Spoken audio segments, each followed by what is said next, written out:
Baiklah, Assalamualaikum warahmatullahi wabarakatuh. Perkenalkan, nama saya Rafif Amjad, NIM D1A019040 dari Universitas Jambi, Fakultas Pertanian, Prodi Agroekoteknologi, Peminatan Agronomi.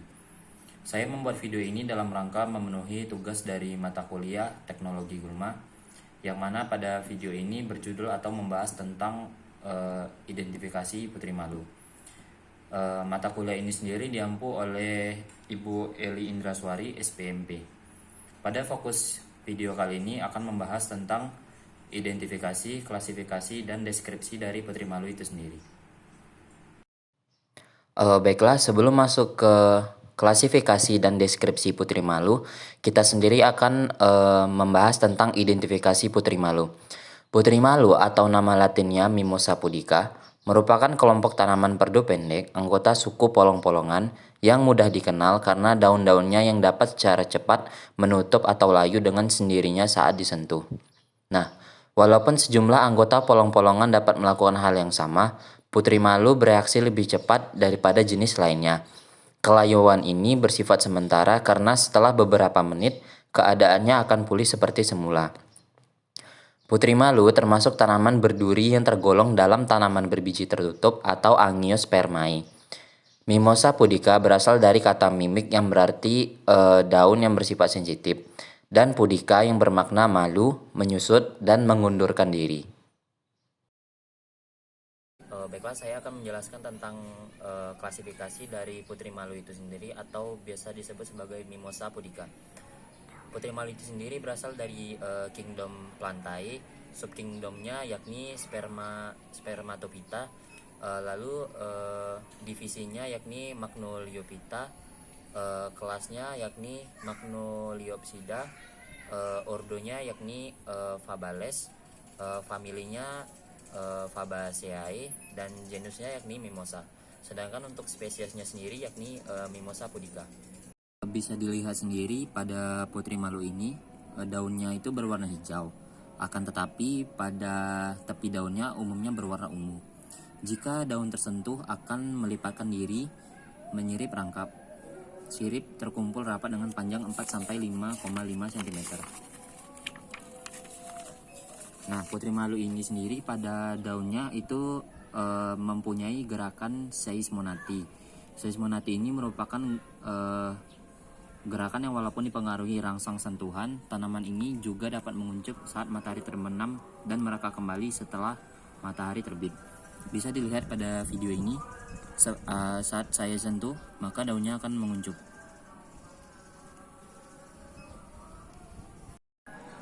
Pada batang tumbuhan putri malu ini berbeda dengan batang tumbuhan lainnya. Batangnya itu berbentuk bulat. Pada seluruh batangnya terdapat rambut dan mempunyai duri yang menempel. Batang tumbuhan putri malu ini sendiri mempunyai rambut sikat yang mengarah secara miring ke permukaan tanah atau ke arah bawah. Baiklah, yang bagian selanjutnya yakni bagian akar. Untuk akar putri malu sendiri, putri malu ini memiliki jenis akar tunggang. Nah, akar tunggang ini merupakan akar yang sangat kuat dan berbeda dengan jenis akar-akar tanaman lainnya.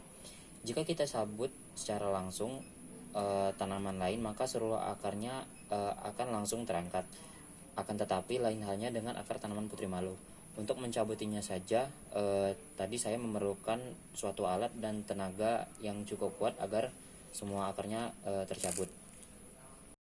Untuk bagian selanjutnya yakni bagian bunga. Putri malu sendiri biasanya mempunyai bunga yang berbentuk bulat agak kelonjongan seperti bola. Bunganya ini tidak memiliki mahkota atau kelopak bunga seperti bunga-bunga pada tumbuhan lainnya.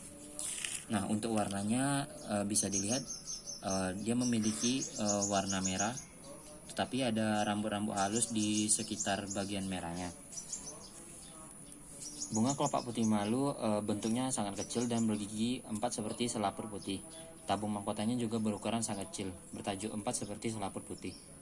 Baiklah, untuk selanjutnya bagiannya yakni bagian buah. Pada buah putri malu sendiri, buahnya berbentuk polong, pipih seperti garis dan berukuran sangat kecil jika dibandingkan dengan buah-buah pada tumbuhan lainnya.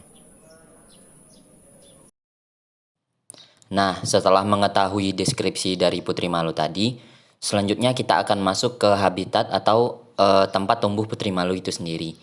Putri malu biasanya dapat tumbuh di mana saja dengan begitu suburnya di sekitar kita.